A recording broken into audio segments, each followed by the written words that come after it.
I'm delighted that we have an extraordinary executive to talk with us today, Ilaria Chan. She has a remarkable CV, which you have already read, and I won't dwell on here, but suffice to say, she has said she's going to talk a bit about character, and character is such a key criterion for success, not just in leadership, but in life. So welcome, Ilaria. Our title sponsor for this series of events in 2020 is ESSEC. And ESSEC is an international business school with French roots. And we're delighted that a business school that teaches leadership for the commercial world has chosen to partner with the Chamber and to sponsor this series of events. So what's going to happen this afternoon is that in a few moments, I'm going to welcome Professor Arti Ramaswamy from ESSEC and ask her to say a few words about the school and also to introduce Ilaria. Ilaria, over to you.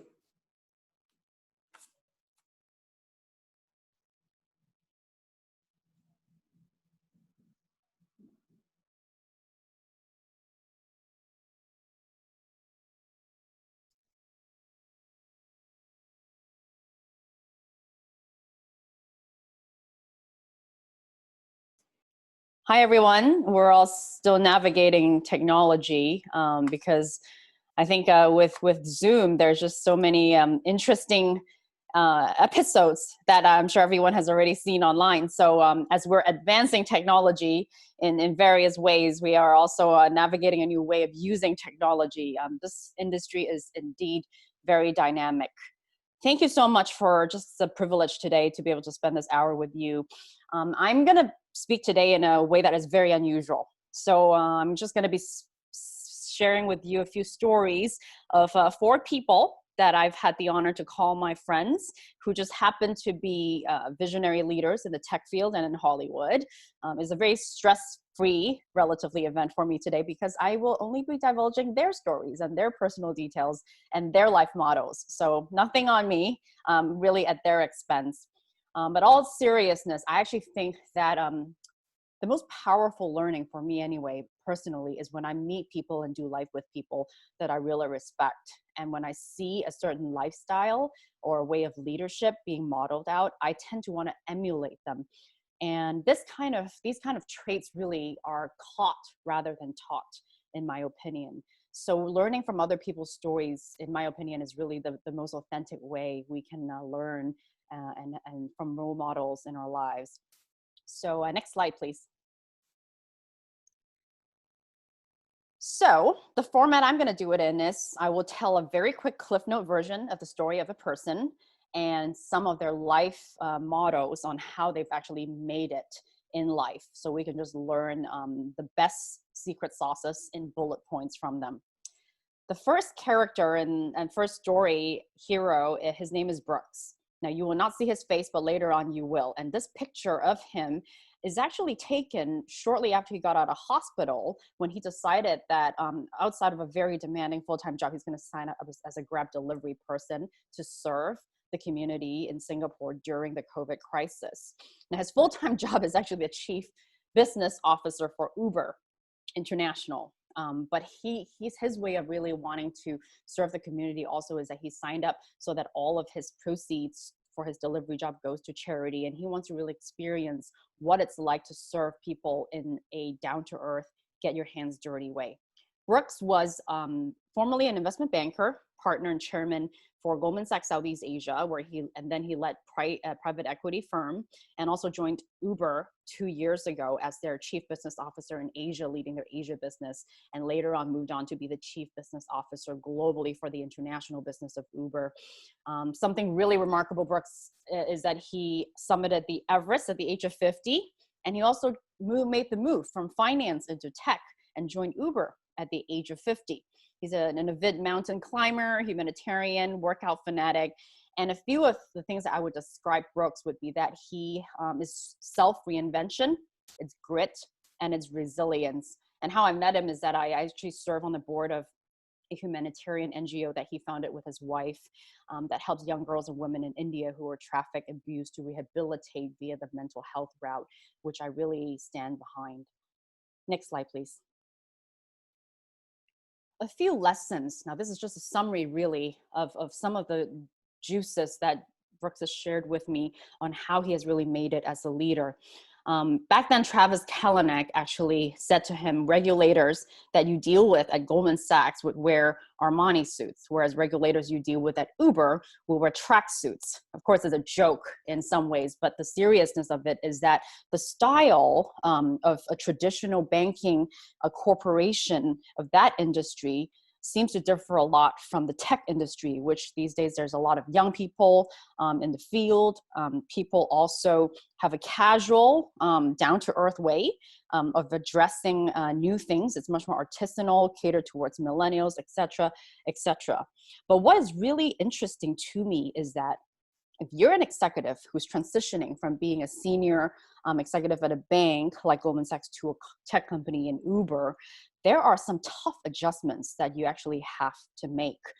In a traditional corporation, for example, Goldman Sachs, where Brooks was, there's strong infrastructure bonus, right? There's a lot of support, there are great benefits, there are great perks. But actually in the tech field, a lot of people from the outside sees the glory and the sex appeal of the industry, but very few actually know that how gritty and how, stripped down to the bare bone it can be, because for many tech startups, it's not profit making for the first months or years of the business. So budget control is very important. So Brooks actually said something that I really found very helpful. He says, when you move, especially from traditional corporation job into tech, you have to make sure to ask yourself, do you have the deal skills, the country startup skills, and the operational skills? Because that is the magical trifecta. In a lot of traditional jobs, I previously worked in sales and trading at Goldman Sachs. There's a specific unique role that was being drawn out for me, and I just have to do really well in that role day in, day out in a repeated way, and then other people will complete the rest of the food chain. In tech, you kind of have to be a warrior.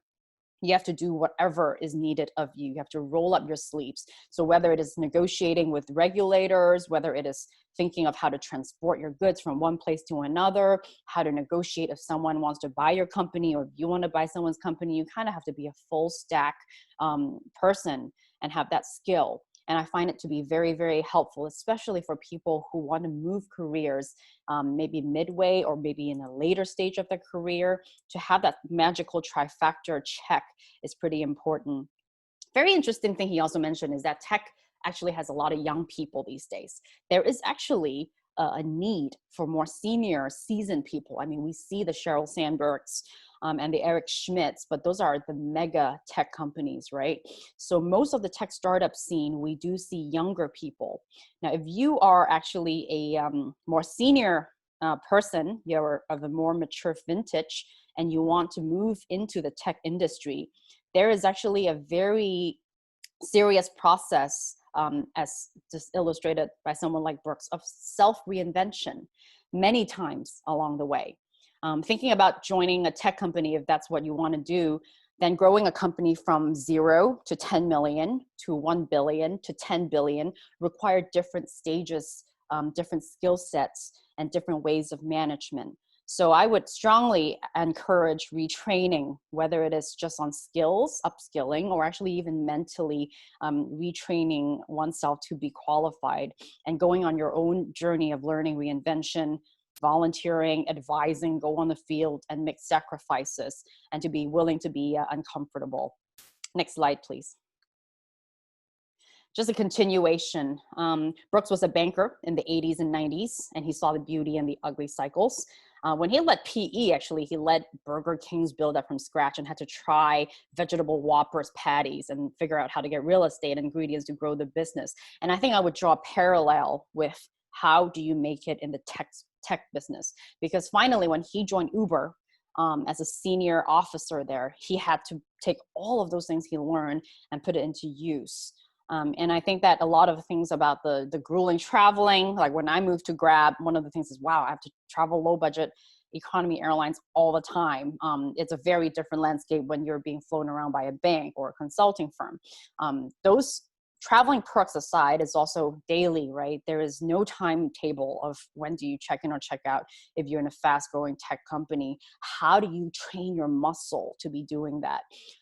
Brooks taught me something too about tech, and I think it applies to all sexy industries that seemingly have great rewards, is that we must be very excited about the actual underlier.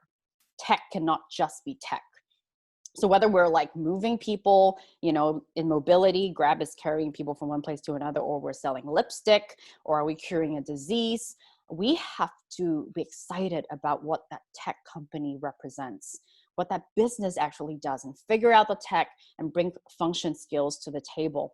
And I find that to be very valuable. Another point really that Brooks reflects on his career is that Travis Kalanick used to ask people, what can you do for Uber outside of your job skills? Or another way ask is really to say, what is your passion, right? What in this job, how do you prevent your job from killing your passion so that the workplace doesn't suck the life out of us? And I think that draws to the end of what Brooks taught me is really, wow, like how do you stay being an interesting person? Because if you are a banker or a founder or anyone, if you're trying to one day you can sit next to Bill Gates on the plane and you want to pitch him on an investment, you better have 5 to 10 at least very interesting, insightful, groundbreaking things to say to him to catch his attention, win his trust, and get him to partner with you, right? To be someone that people want to talk to and learn from. And how do we maintain those things in our lives when our day-to-day jobs demand so much of us anyway? How do you not let your job kill your passion? And I think unless we are rare prodigies, genius people like Mark Zuckerberg or Elon Musk or Steve Jobs, which most of us aren't, most of the time, if we are a narrow person and people find us uninteresting and boring, there is only so far we can go. So we all need larger toolboxes. And what I learned from Brooks is stay relevant, stay fluid, and be a very interesting person. Next slide, please. So here, ta-da, this is Brooks and Whistle, currently Chief Business Officer International at Uber and formerly the chairman of Southeast Asia and Goldman Sachs. On the right is actually the picture of him summiting Everest at the age of 50, which I truly, truly admire. Next slide, please.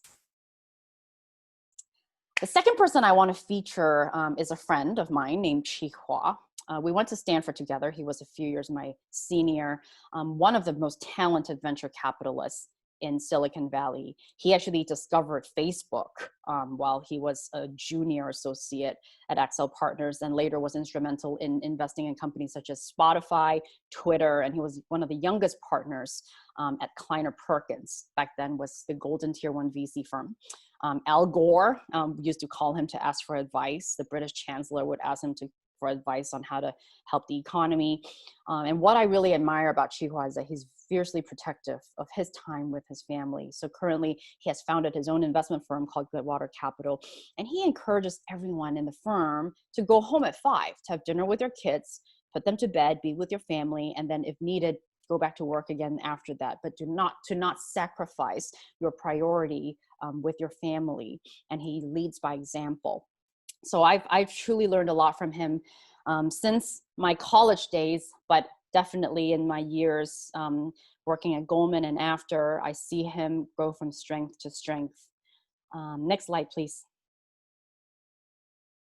A few things that Chi Hua highlights to me that he thinks are the reason that he has been able to come so far in his career. Mentorship is a consistent aspect of his life. He would go out of his way to purposefully seek out mentors. People like Scott Cook, who is the founder of Intuit and board director of eBay and P&G, Jim Breyer, these guys are his mentors. And a very interesting point he makes is that in order to get and keep high quality mentors, you have to purposefully and relentlessly initiate and maintain contact with mentors, because they won't call you, you have to call them. And that requires self-awareness and humility, because that requires us to constantly go to these brilliant people whom you normally want to impress and tell them, I don't know. I don't know this, I don't know that. Please give me constructive criticism. And most of the time, it's very difficult for people to do that because of ego and insecurity. For sure, I've experienced many times when I just don't want to admit that I don't know something. But I think today's world, there really is a pressure for people to act like we know, even though when we don't know. And that actually obstructs people's progress and get people into trouble. So some of the best people in this world are able to admit that they're just not sure. Chihua has taught me that savoring surprises in life is very important, because true learners have a belief, right? And when they see something that disagrees with that belief, they allow their thinking to be reshaped. And it gets much harder once people pass, let's say, 40 years old or so, because of confirmation bias.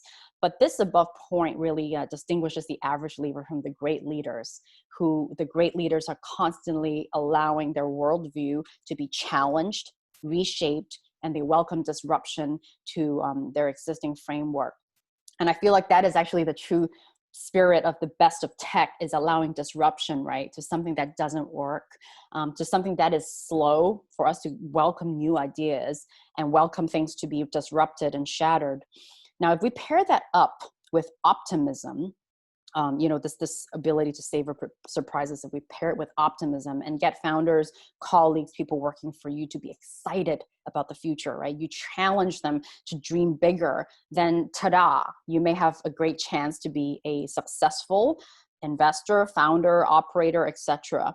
So Chiu has taught me that he was able to encourage early founders who are still struggling to make it by quoting case studies of, let's say, Spotify, when he invested, when it had only 200K subscribers, the path they took to grow it to 100 million, what does it take to get there, and actually to give people a concrete plan on how to get there, right? So for founders, it is every day.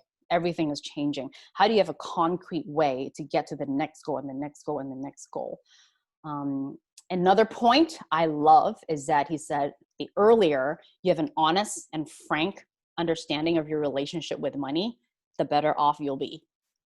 Understanding why we make decisions, right? So for example, if we love money, then it's better for us early in our career to admit that, know that. Or if there's another goal, we should identify that and make it very clear in our lives. Because the sooner we can sort that out, the sooner we can bring alignment with what we do in our lives. And so that we can then move on to really understanding the why, which drives what we do and how we do it. This is actually a very serious topic, because I remember when I was at Goldman Sachs, and I mean, to be honest, I joined Goldman Sachs out of Stanford because in 2005, that seemed like the right thing to do. I'm from Hong Kong originally, so my parents would say, hey, we will be very proud of you if you're able to get a job at Goldman Sachs. They compensate you well, you're with smart people, it just seems like the right thing to do. And these days, as I do public speaking, especially in the circuits of Asia, universities in Asia or corporates in Asia, I think the similar pressure for young people is still there. People say they want a job in PE or in banking or be a doctor because they feel like the society or their parents want them to do it.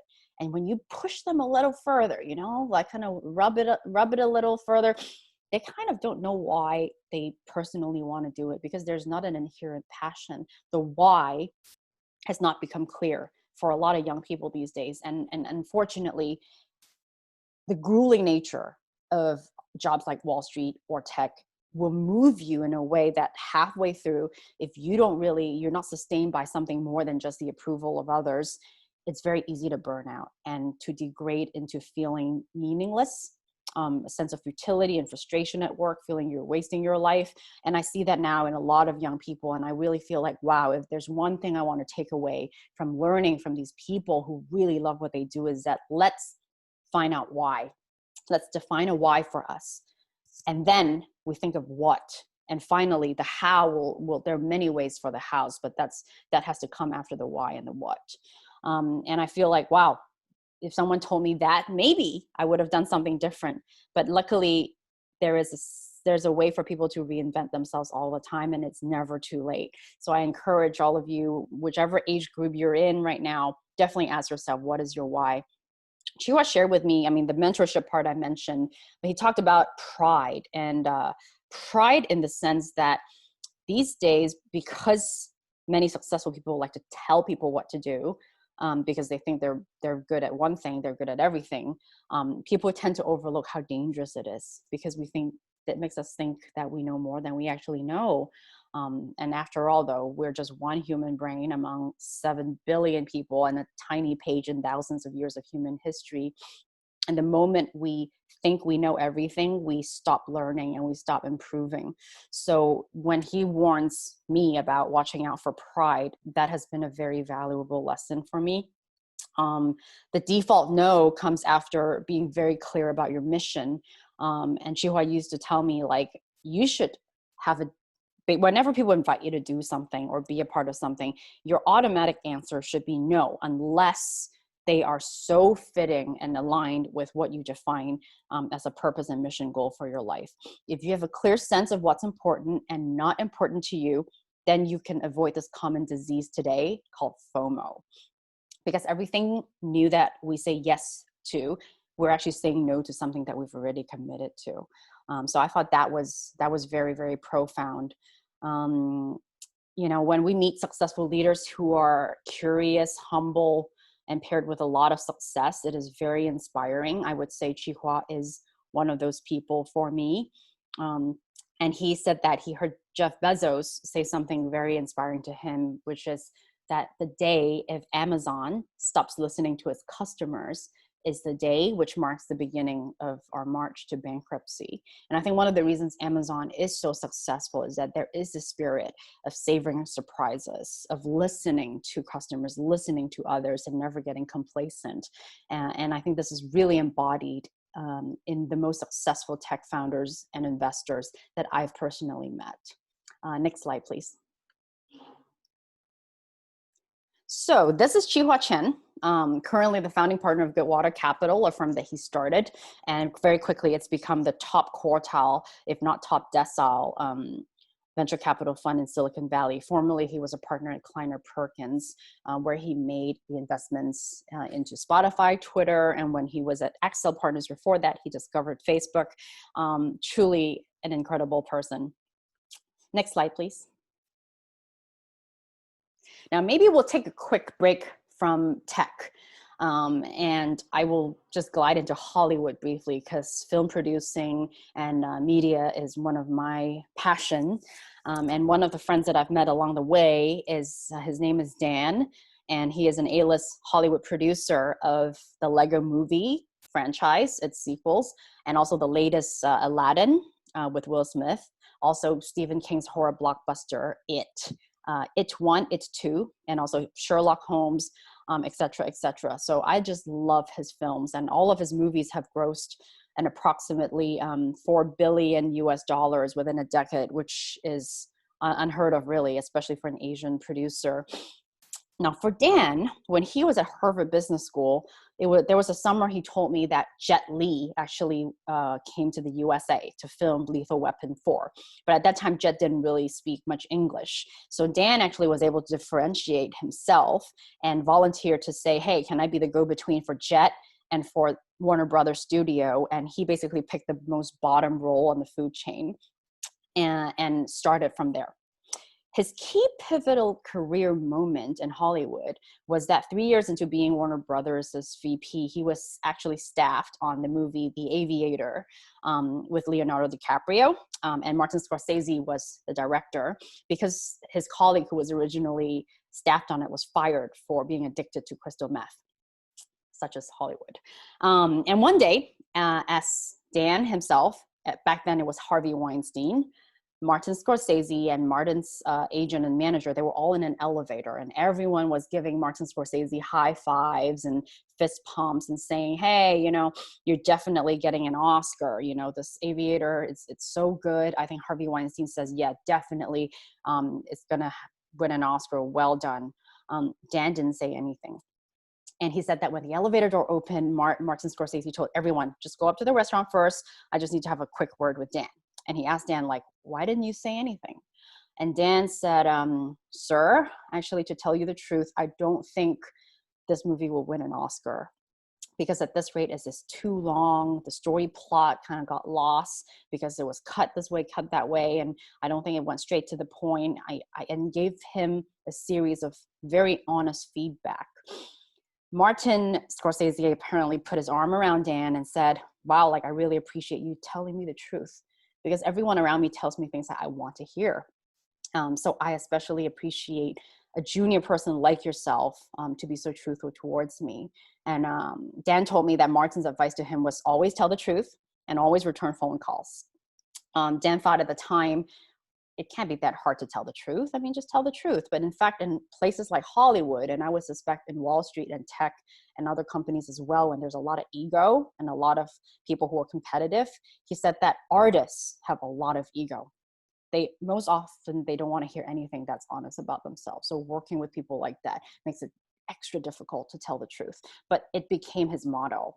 And since then, actually, Dan won favor from Martin Scorsese. He was in charge of buying rights of a movie called Infernal Affairs from Hong Kong, which later became an Oscar-winning movie called The Departed. They won 4 Oscars that year. And usually in award ceremonies, Martin Scorsese or any directors are being told who to thank. Usually it's the most important people that they have to thank. But apparently Martin would always thank Dan, even though he's like the third guy down the totem pole. So since then, Mel Gibson, Steven Spielberg, they all called him, and his career just boomed.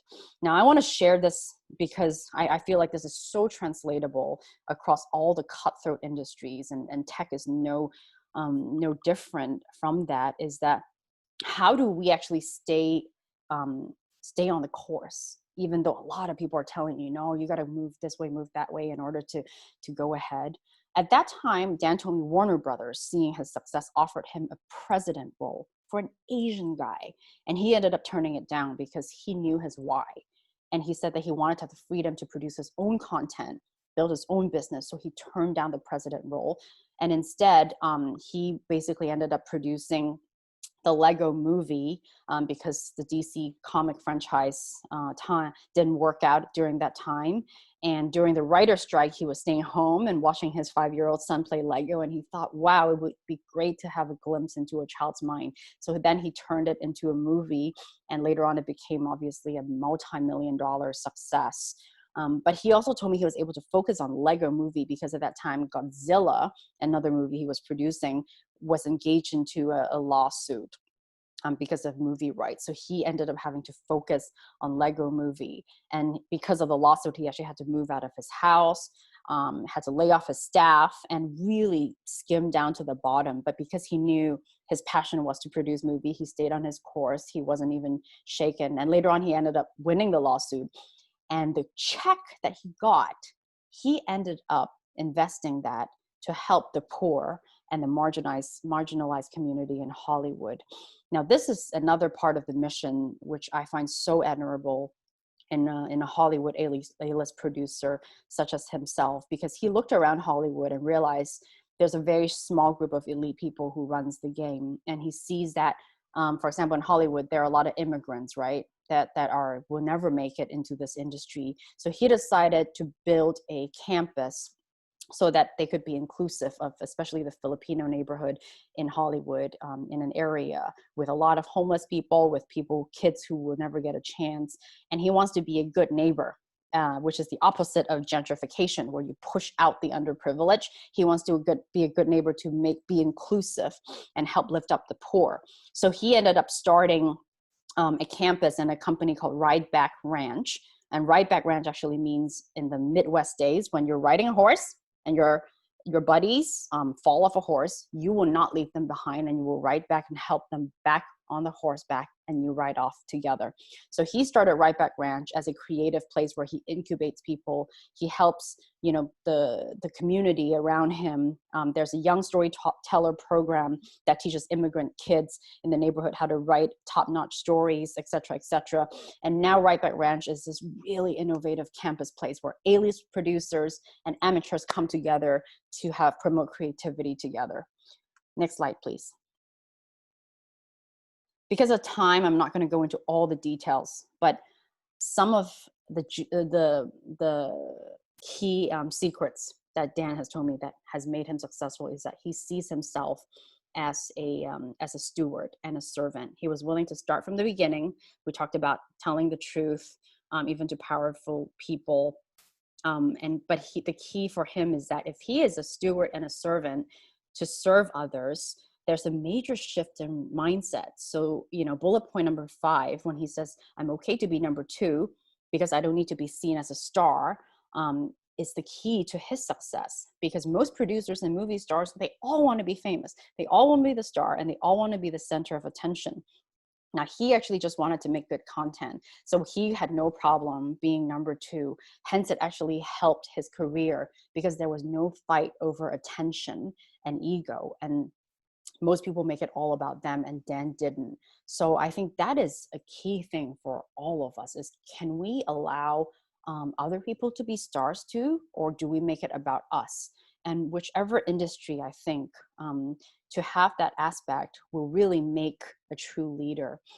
Dan has a huge emphasis too on the system. I talked about Right Back Ranch and how he wanted to be a good neighbor. On bullet point number 8, home builder versus home taker, is really a very enlightening point, because a house taker is actually a person joining a massive system. So if you're an investment banker, accountant, etc., you join a house. You work hard, you get paid well, you're obedient, and you get comfortably rewarded.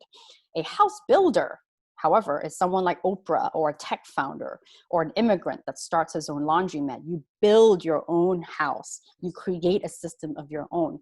Now, what Dan told me that I find so illuminating is that actually today's world, we have a lot of house takers, which are people employed in traditional industries that are very established. It's the establishment. And there are emerging a lot more house builders who are founders, starters, who are starting their own disruptive industries. But a lot of times these guys don't talk to each other.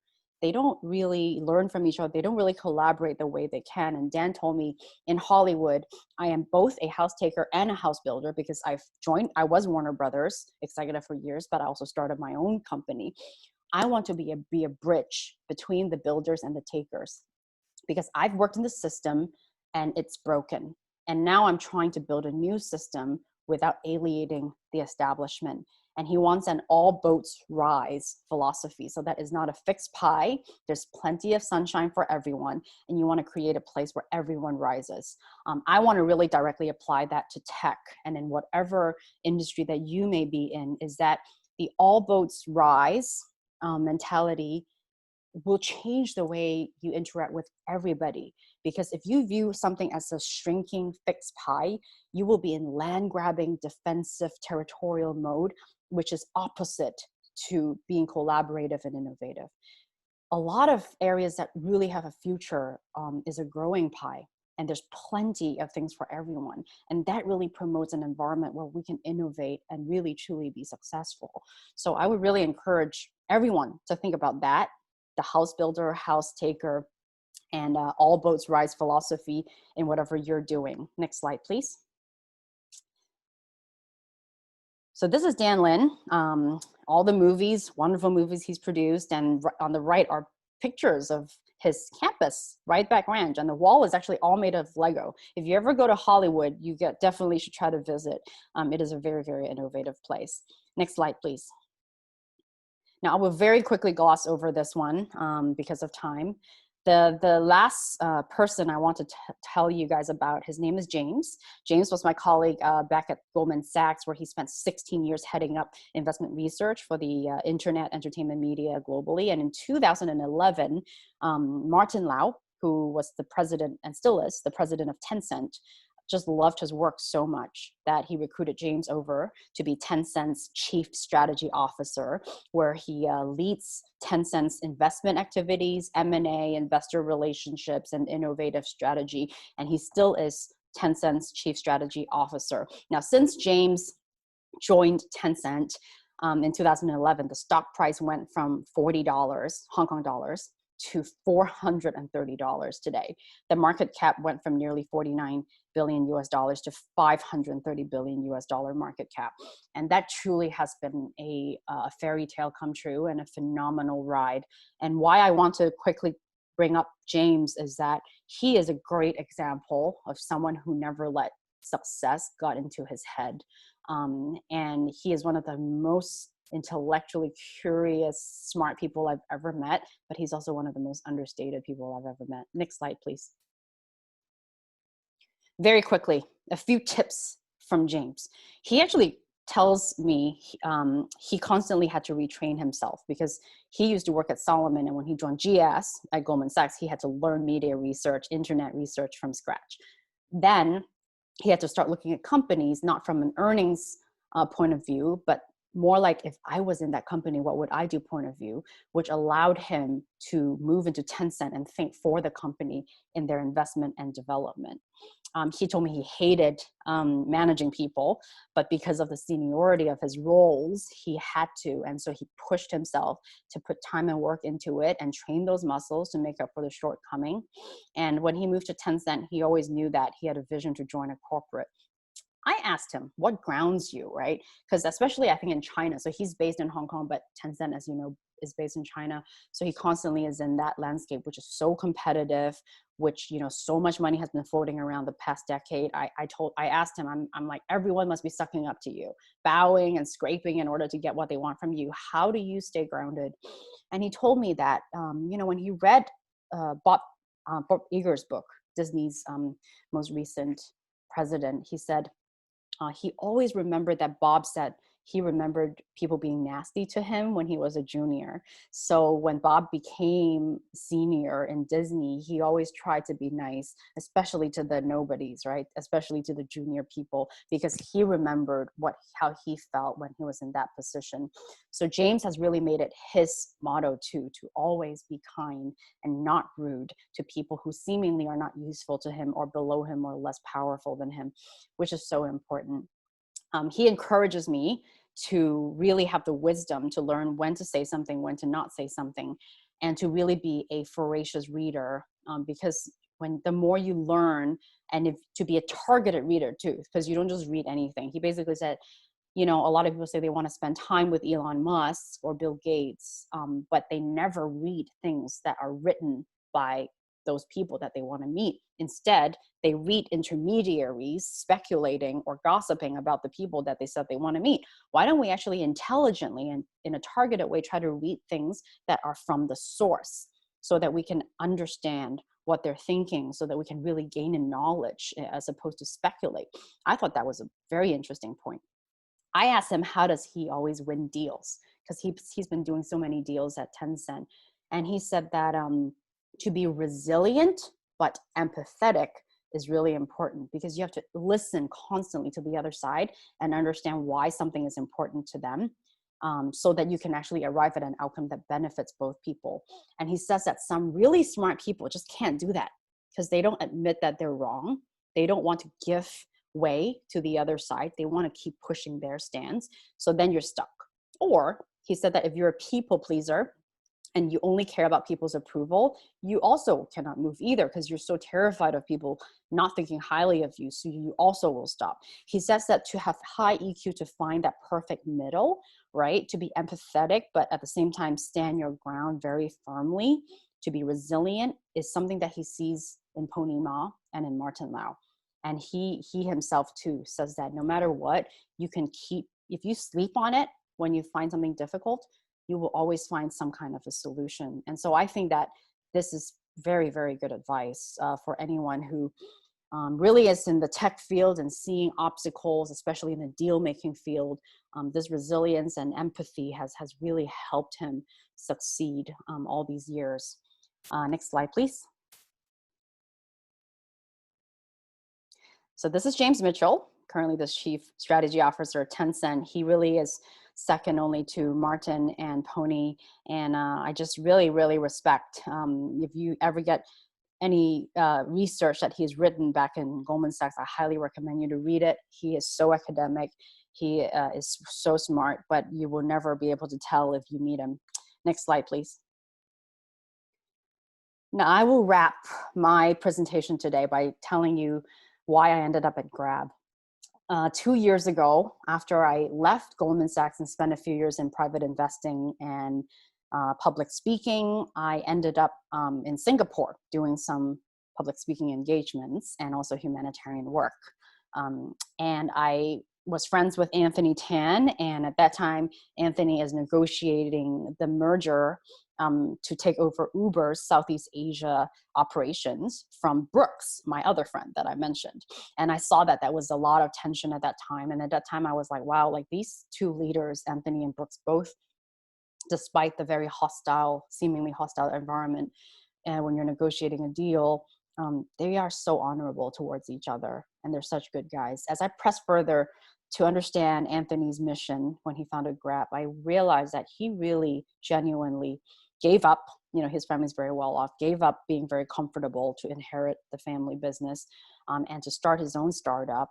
He goes, when it's 30 degrees Celsius, goes on the street lining up to talk to drivers, to merchants, to uncles along the street, to really understand how he can help them and disrupt safety in Malaysia. And of course, then Grab became much more than just a mobility company. And now he really serves all of the micro partners, merchants, goldfish owners, whoever needs financing or needs a job or needs to drive a motorcycle or needs to borrow money because they normally cannot get access to finance. He wants to provide a service to the underserved in Southeast Asia. So today in 8 countries, I really see him bleeding the social impact gene to really want to serve all the people who are underserved in all the areas and provide services of necessity and opportunity to them. That's actually why I joined him. I didn't know what I was going to do and how long I was going to be with Grab. And 2 years and 1 month later, I'm still here and truly amazed at everything that he and the company he has led has done and is still trying to do. Of course, no one's perfect, and it's a very challenging part of the world. But as people who live in Singapore, we can very safely presume that we're very privileged amongst Southeast Asians. And there are many countries now that are suffering in so many ways, especially economically because of the virus. So truly, when I met Anthony, I realized he is a tech leader that I can really stand behind. Next slide. And that's why I joined Grab. This is to conclude. Everybody I just talked about, the 4 stories plus Anthony Tan, I realized they have a few things in common, and it's very obvious. They're all really eager and curious to learn. And they don't just learn, they constantly refine their character and push themselves to be a person that could learn better because of their humility. They constantly reinvent themselves. There's no job that is below them.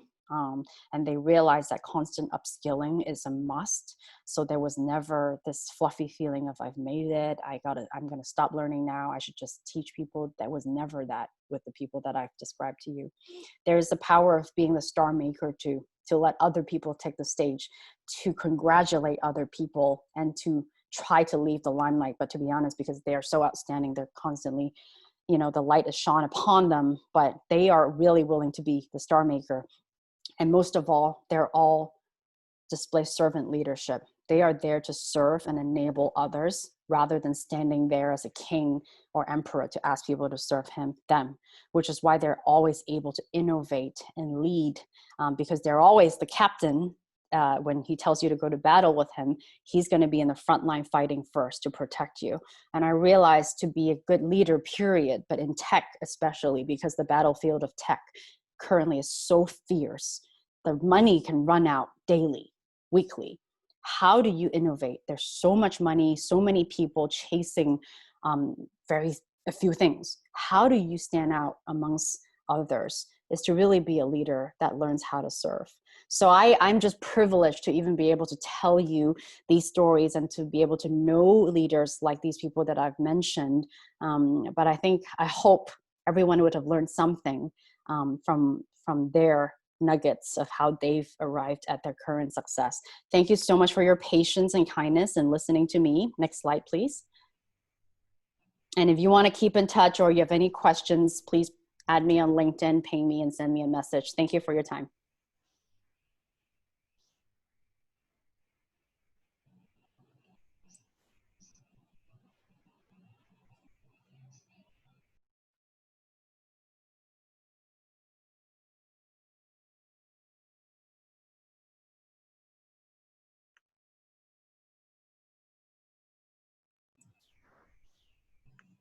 So should I just read from the Q&A board? No, I'm going to help you do that. I'm Okay. just having some problems with my video. Sure. But I'm sure my colleagues will sort things out. Before we get to the Q&A, and by the way, ladies and gentlemen, I forgot to tell you at the beginning that if you want to ask Ilaria a question, go to the Q&A in your toolbar, usually at the bottom of your screen, and just type in your question. Keep it brief, and we'll try to take as many as we can in the time available. So while I wait for a few more questions to come through, Ilaria, I want to thank you very much for that inspirational presentation. My only criticism was there wasn't enough about you. So I want It's to not ask about you, me. all right. No, Sure. I know that as a selfless leader, but people are really interested to know, what's your why? You touched on it a little bit when you talked about your admiration for Anthony at Grab and the work that you're currently doing with and for Grab, but maybe you can just expand a little bit on your why, because that's important. That's a brilliant question. And I'll be completely honest, you know, having come from a Hong Kong family, gone to some, you know, very overpriced schools. My first career at Goldman Sachs was truly a selfish decision. I think at that time I just wanted a job that would get the most approval and I would be around the most smart people. Now I don't regret spending 7 years at Goldman Sachs because I learned so much. But at that time, I was not sure of my why. It wasn't until I left Goldman Sachs after the financial crisis in a soul-searching journey where I volunteered at humanitarian organizations. I learned how to do private investments. I went on the field. I started doing motivational speaking, especially to young professionals in Asia.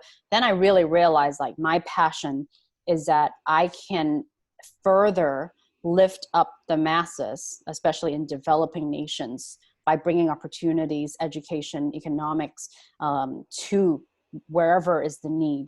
I started being very passionate about educational tools, about linking up NGO founders who are really good with using capital to help a cause, linking them with people who can fund them, linking them with research that could further them, linking them with platforms that could further them.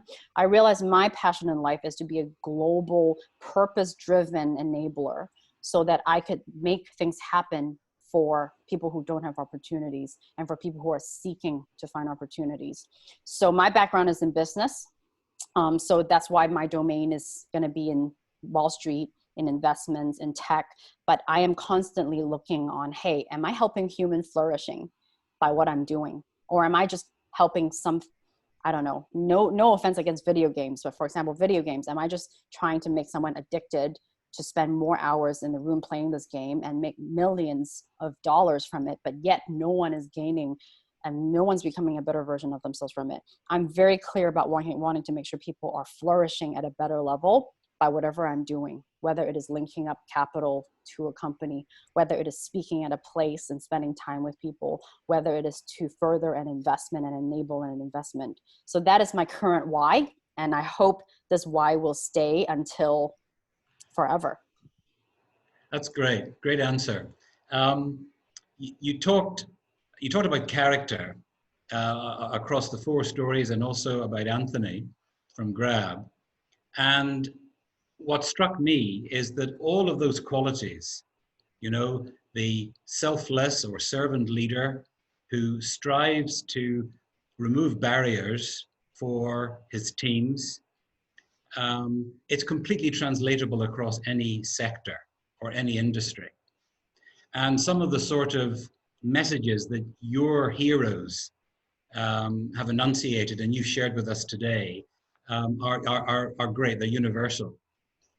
But what also, as a contrast to that, is that the culture of tech startups, we've seen numerous examples over the last 5-6 years, are real horror stories in terms of organizational culture and so on. Can you give us a feel for how that is evolving from your perspective as an investor and as someone who's intuitively sort of hooked into that world? Great. Victor, sorry, do you mind, there was a brief second when you got cut off. Do you mind repeating the last part leading up to your question?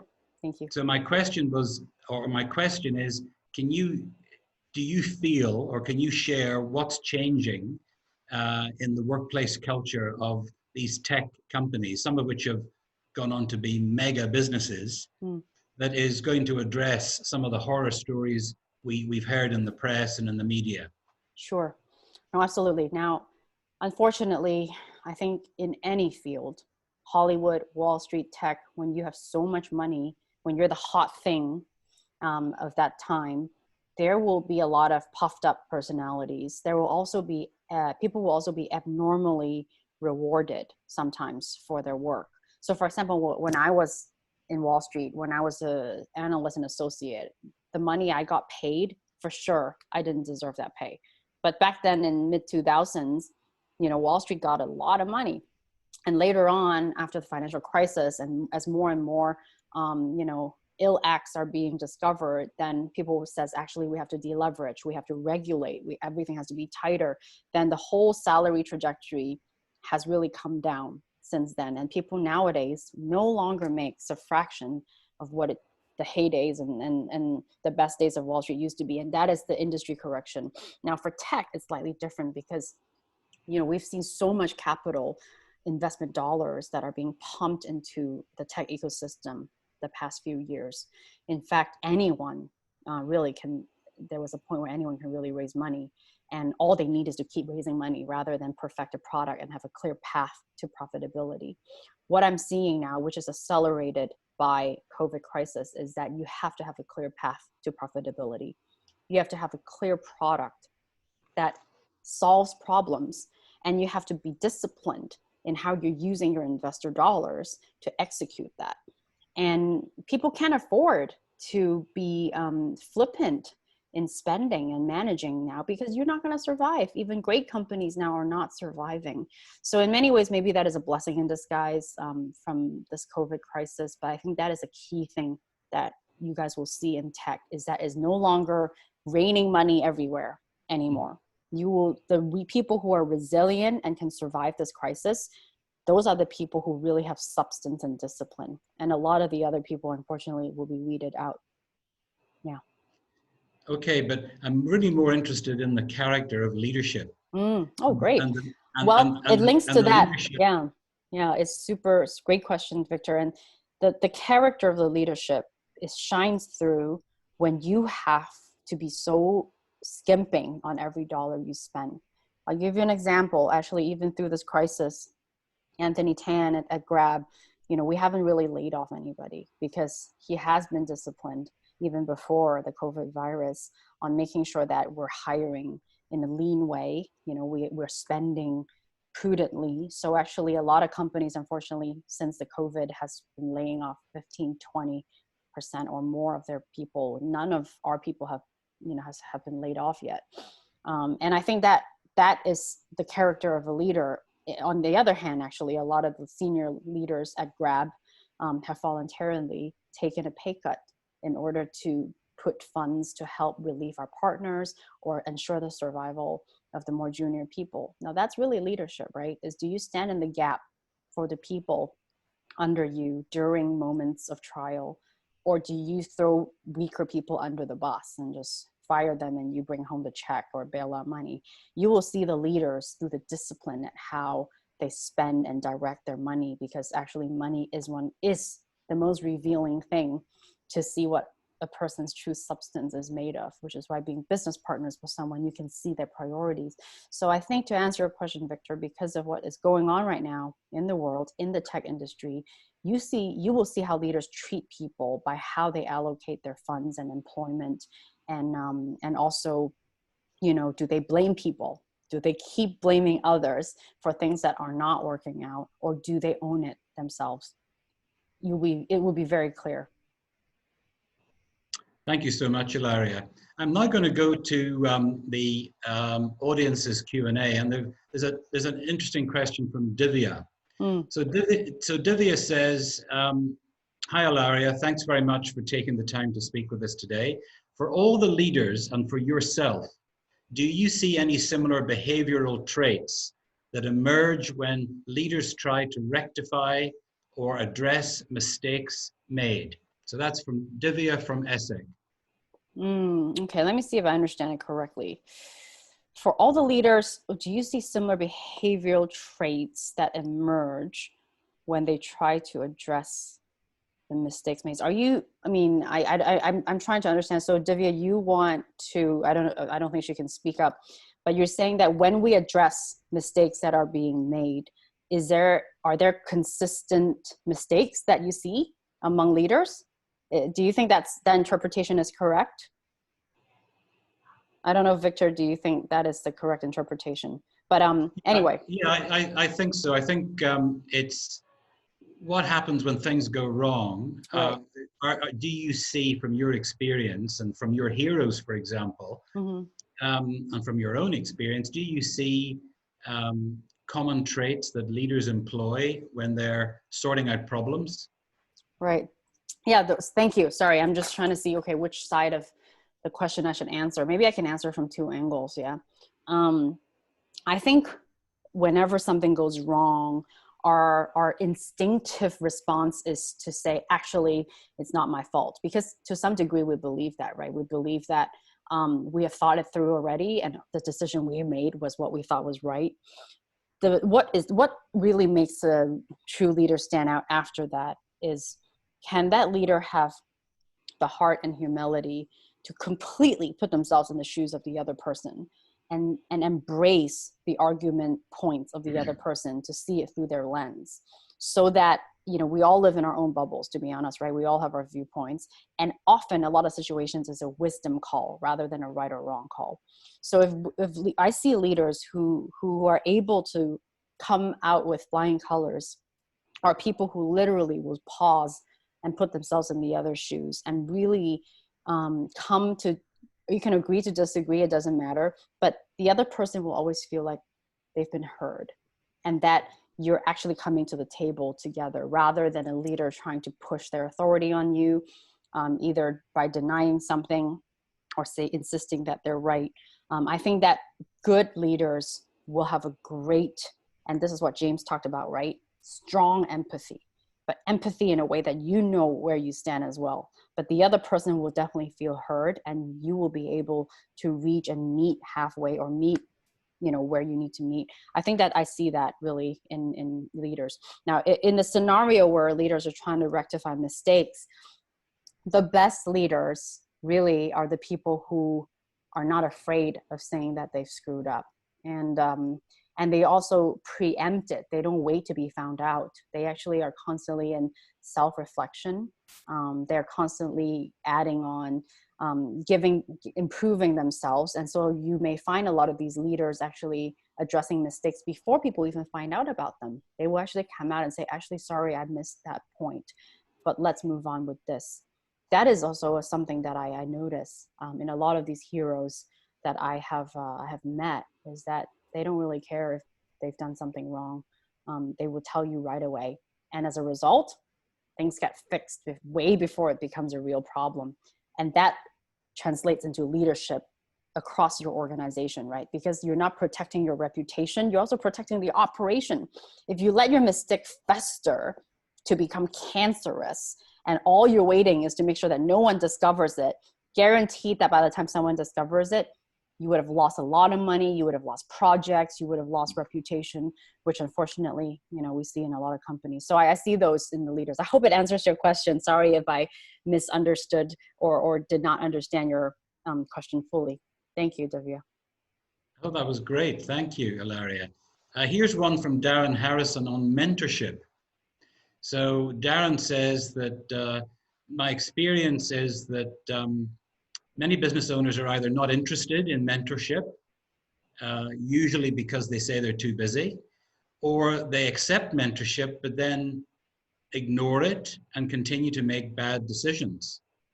Why do you think it is that people with businesses that they want to succeed often reject help when it's offered? What a great question. And I hope I have answered it to some extent with my talk just now, when I mentioned about pride, because it is really hard. The higher you go, and when you mention business owners, they are senior people, right? They feel themselves as a boss. It takes a lot for someone to admit that they're wrong, and to admit that they don't know everything. And mentorship is another level, right? You don't only admit when you're wrong. You are actively and regularly seeking constructive feedback. You're constantly asking someone to tell you what you're not doing right. So either you have such low ego, but rigorous drive in wanting to improve yourself, or you just won't sustain a very meaningful mentorship relationship. So that's why I said the most outstanding leaders, they know who to pick as a mentor, and they are very relentless in maintaining that relationship with their mentors, which is why, you know, the great leaders, they really stand out versus the average ones. So I think a lot of people reject help because they want to keep living in their own reality. And I hate to say it, but I think that the insecurity is important too.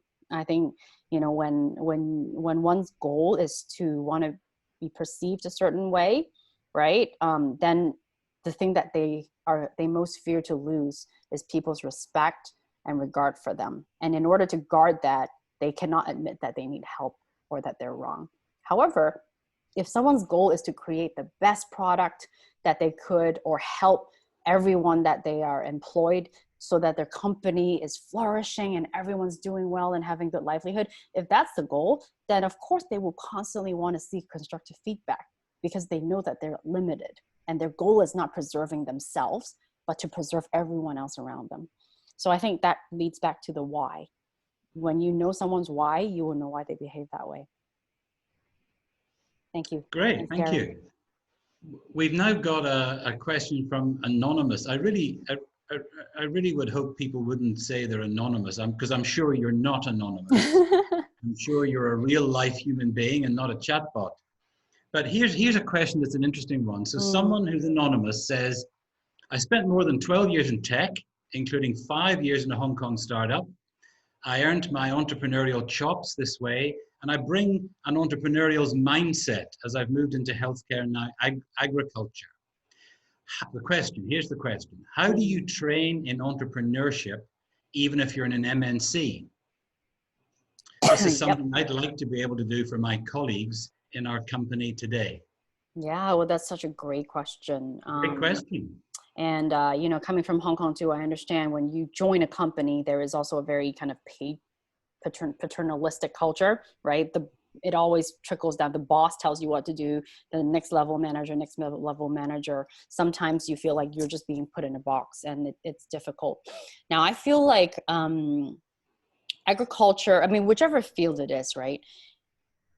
When the system has made it into a hundreds or thousands employee type of company, most of the time when we join a company, we're just sitting on a desk, and the product or whatever you're trying to make is so distant from you that you don't even know who is using your product, or, you know, who is benefiting from the agricultural or healthcare product, right? For a lot of people, their job is very removed from the actual impact of their job. I think for people who really are great at their jobs and want to be training in entrepreneurship, they don't mind skipping all the middle desk jobs, all the layers that separate you from the actual product, and you go straight to the people that you're trying to serve, the customers you're trying to sell to, the solution that you're trying to solve. I'll give you an example that best answers you. One of the most successful Morgan Stanley bankers, okay, in America, who ended up winning deals with Uber, because as you know, all the investment banks are competing to get business with these companies. There's a famous one that he was a very senior banker at Morgan Stanley, but he signed up to be an Uber driver. Now, obviously it's not for the money, but he wanted to make sure day in, day out, he knows so well what it takes to sign up for an Uber account, the imperfections and the things that work, and to experience the whole business, so that by the time, and he did it for a long time. So when the time comes when he had to pitch to Travis Kalanick, or now Dara, whoever the chief is, that he really is serious about Uber, he has real life volunteering experience to prove and to put money where his mouth is. I think no matter which field you're in, you can get on the field to really cultivate a genuine interest in the product you're making, the solution you're trying to solve, and the people you're trying to serve. And whether you end up staying in that company so you can apply the knowledge that you have on the field to further enhance your job, or you leave that job and start something that is relevant to that sector, getting close to the people that you're trying to serve is the key. Because every single thing we do as human beings ultimately is to serve another person. Whether you're making an iPhone for another person to use, whether you're a Wall Street banker who's trying to manage the funds for someone so that, their company can go public, whether you are creating lipstick and someone could use it to put on makeup, products are always made for another human being. So your field work to understand the group of human beings you're trying to create products for is key. And whichever way you can bring yourself closer and closer to them will help you understand the product and the process as an entrepreneur. So I would encourage you. I know Hong Kong's landscape is tougher. I'm a mentor in an organization, nonprofit called Founders Hong Kong, where we're trying to mentor more and more founders that don't have resources, because Hong Kong is a city that is run by family businesses, family dynasties, and multinationals. But I do believe the spirit of startups is emerging, and I would encourage you to go on the field to understand what you're doing and find a passion in it. Thank you. Thanks, Ilaria. Now we've got a question for Barnab, and he says, it's just skipped. Hello, Ms. Chan. A quick question. You talked about empathy and standing your ground. How did you apply these characteristics during your career? Great question too.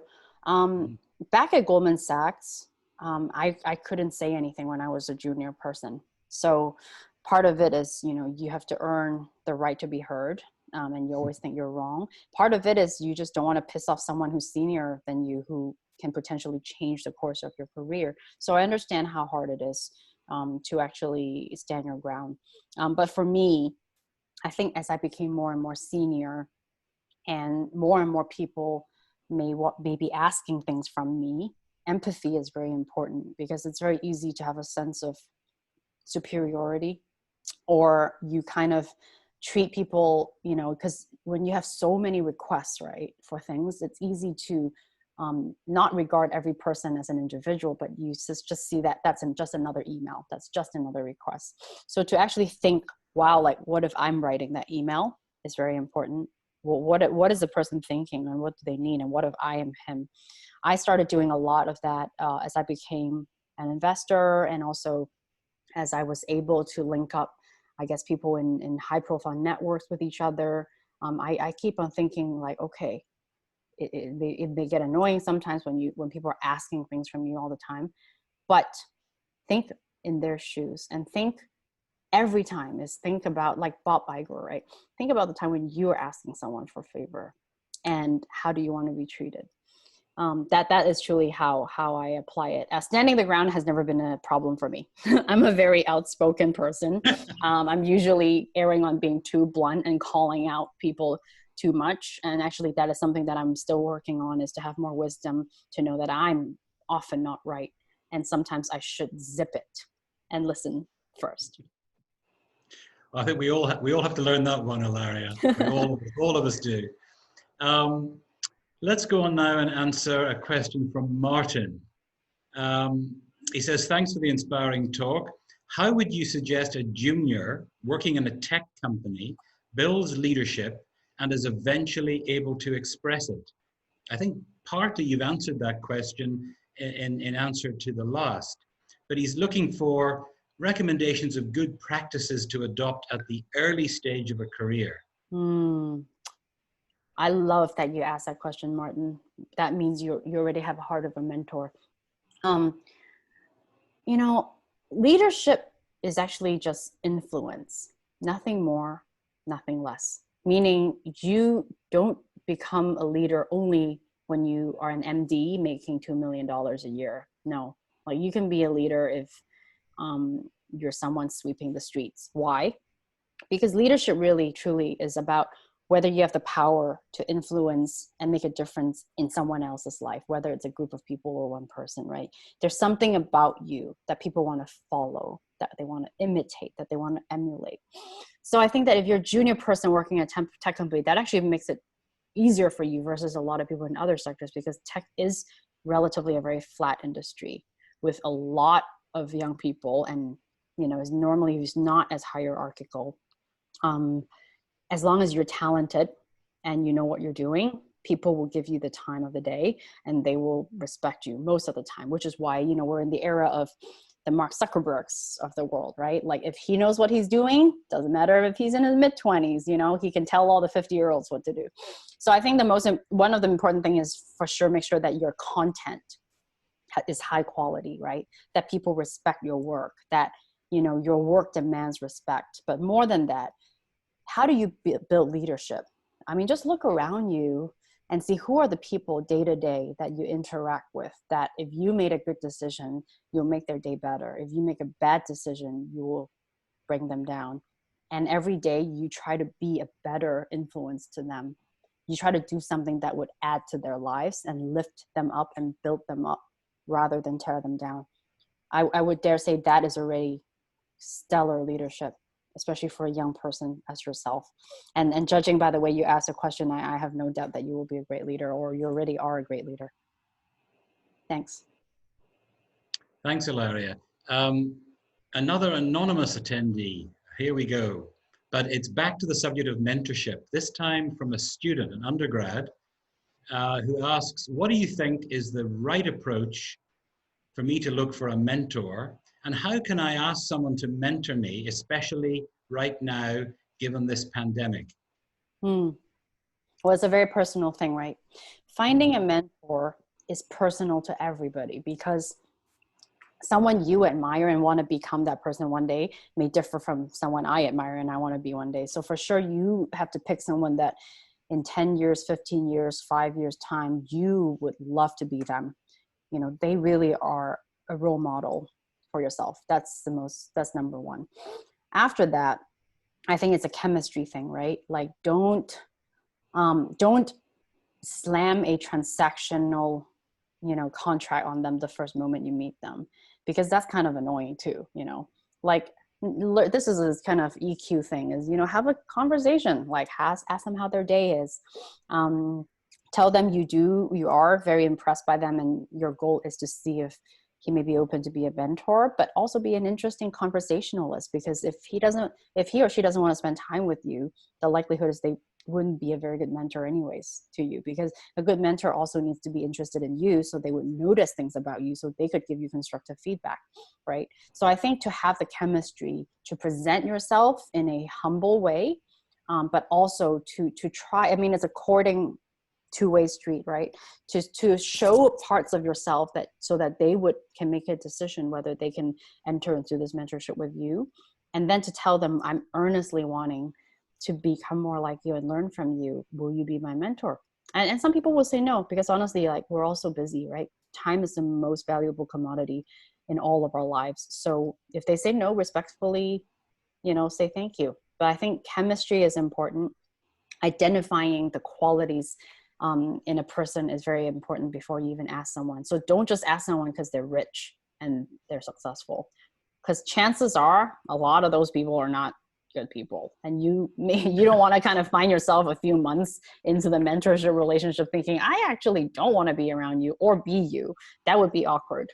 So be astute, be observant, and find that personal chemistry. Yeah. Great. Here's a question from a lady who stands her ground and is never anonymous, and that's Bridget. Bridget says, is it a coincidence that the role model leaders you chose for this session are all male? What a great question. I love it. I love it. And Bridget, make sure I invite you to the Women Empowerment event that I will be joining later on this year. So I actually have so much to say, but I will narrow it down. I think that, unfortunately, especially, since we're talking about tech here, most of the time, it is still a very male-dominated industry, especially in certain leadership positions. Now, there are more and more female for sure, but if you look at the existing sample size of people, it is still a lot more male founders, male executives. It is the same on Wall Street. It is the same on Hollywood. Okay. And let's not even throw in the racial thing. Let's just talk about male, female. So what I can do fairly really is to honor Singapore Chamber of Commerce. I want to make sure that I'm picking leaders that really have had that experience, that stands, and frankly tick the boxes of being in companies that, you know, command respect, and that the experiences that they tell me that I could share will really help all of you. So unfortunately, yeah, I mean, the current group of senior tech leaders who have made it is still male heavy. I hope that there will be more and more female. For example, I wouldn't put myself into one of those 4 stories. I think that, you know, they are another league above me in terms of their seniority, vintage, and wisdom. So I wouldn't even put myself into there. So I think, you know, just by chance, really, it is still more male than female. I hope it will change. I'm confident it will change, but it will take time. But thank you for your question, Bridget. I love it. Yes, and that was a great question and a good answer. Here we go next now from question from David. This is an interesting one. What are the biggest gap or the biggest differences between Gen Z and millennial leaders? Which group is better, or would they complement each other? Wow, you're really setting me up to piss off a lot of people here, huh? Because I just can't put, you know, stereotype people like that. But I will do my best to answer your question. I consider myself a almost millennial. I was born in 1982. I'm 38 years old this year. So when I was a teenager, I wrote letters. I hand wrote letters when I was in boarding school in England. By the time I went to college, we were starting to use computers for everything already. But when I graduated college in 2005, Steve Jobs was my commencement speaker, by the way. iPhone was not even out yet. Right after that, the whole world exploded, and mobile devices, digital music, everything took over.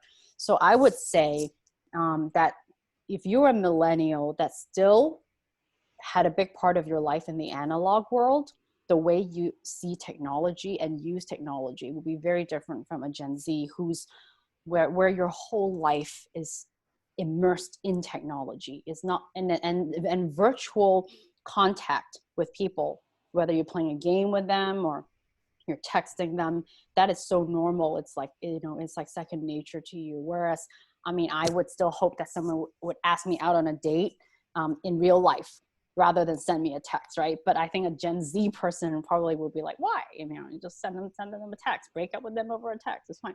So there is clear cultural differences in the preferred mode of communication and submersion.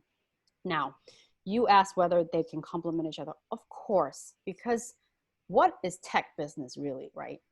Tech business is really marrying the online world with the offline world, with technology that is as seamless as possible to facilitate the experience, whatever the experience is.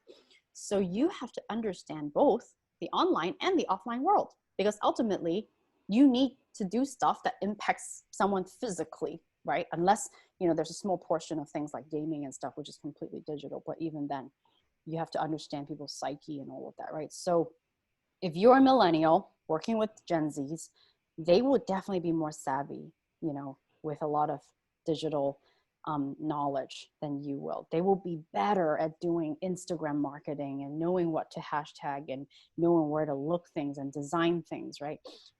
Sometimes it may not be true, but I would say generally you will see a lot of that, and things that fascinate them will be different. And as the portion of millennials, as Gen Zs grow older and older, they will become a bigger and bigger part of your addressable market. So you will have to design things that they would enjoy. So you need Gen Zs to tell you what they're looking for. And so I firmly believe there's no better or worse. We just really need to know what we're lacking in, and we seek help from the group that knows more about that than we are. But knowing that, especially in tech, the online offline worlds have to find a beautiful dance, a beautiful way to merge together. And that is what a company like Grab is doing. That's what e-commerce does. You know, that's what like gaming companies, you know, Pokemon Go, like they did a great job in marrying physical movements with online gaming. VR games, they do a great job. I mean, we just need to know what we don't know and ask the group of people that know more about it to help us, and we work together. So no group is better than the other is a quick answer. Yeah. 3 cheers for that. I agree. A couple of questions from students. Nitish is looking for some career advice. He says, do MBA candidates need to be proficient in in-depth tech knowledge and so on in order to be able to seek roles in tech firms? Okay. The quick answer is there are many different roles, right? So for example, someone like myself, you know, I don't have in-depth tech knowledge. In fact, a lot of things I learned from the job. And I think that if you can look for, there are, you know, business developments or more finance related, or even legal or diplomacy, you know, or marketing jobs within tech companies. Of course, the bigger the companies are, the more diverse roles they are. There's some jobs that require people who study humanities, really, to do it. Some jobs you have to be an engineer, you have to be a programmer, you have to be in depth. But I think the commonality is if you join a tech company, you need to be very quick to learn things on your feet. You have to know the basic minimum so that you will understand why everyone is going to work, why that company exists, what are you trying to achieve. So I think at these days, MBA, you guys would have a lot of opportunities to take courses about basic tech things. Do you need to know how to program? No, unless you are a programmer. But do you need to know basic terms? Do you need to know, you know, what tech companies are trying to solve? What is B2C? What is B2B? What is enterprise versus consumer? I think you need to know. You need to be interested genuinely in the sector for you to find a job that's meaningful for you. So I would encourage you to read a lot, and there's a lot of material out there for you. Thank you. Thanks, Nitish. That's great. Another one from a student who sadly is anonymous. Could you please give some advice for students who haven't found their why? Yeah, what a great question. I don't pretend to know the why the moment I was born, because I clearly didn't. But as I became older, I would encourage you to go online and Google what ikigai is. It is actually a concept, a Japanese concept, on being able to find the intersection of your passion, your talents, your purpose. So that is actually a great footprint, by the way, because a lot of people choose jobs based on just money, right? Like I mentioned about having to identify your relationship with money early on in your life, that would help align a lot of things. I truly believe in it.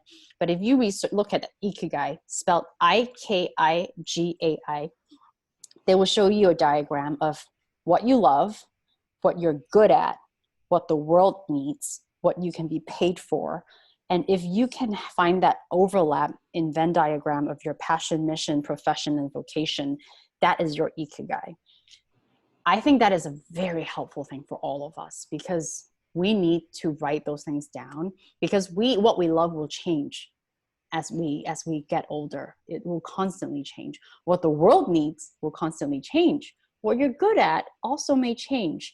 Now, what you can be paid for, you know, it also varies, but you know, in a very dynamic world, you need to track where you're at and find that intersection so that when you go to work, you feel like it's meaningful. So I would encourage you to draw that diagram, Google Ikigai, write down all these things that, you know, what you're good at, what you love, what you think you can get paid for, what you think the world needs, and find that, is there that intersection and opportunities like that are available to you that you could go for.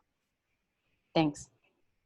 What's that guide again, or that Ikigai acronym? is a word spelled Ikigai. You just Google that term, that diagram will pop up. Fantastic. Yeah. Thank you so much. Of course. Ladies and gentlemen, we've come to the end of this SICC ESSEC Leadership Series event. Thank you very much for your company, and thank you to those of you who took the trouble to ask some questions. It's been great. But I really want to thank Ilaria, who has joined us from San Francisco. And because of the time difference, it's now way past 1 in the morning. So Ilaria, thank you so much for being your authentic self and for spending the time with us and a wonderful mix of business people and students. It's been lovely. Thank you so much. Keep safe, keep well, and keep pushing and advocating for the right kind of leadership in all the worlds that you come into contact with. So thank you once again, Ilaria. And ladies and gentlemen, thank you so much for your company this afternoon. You can see on the screen, we've got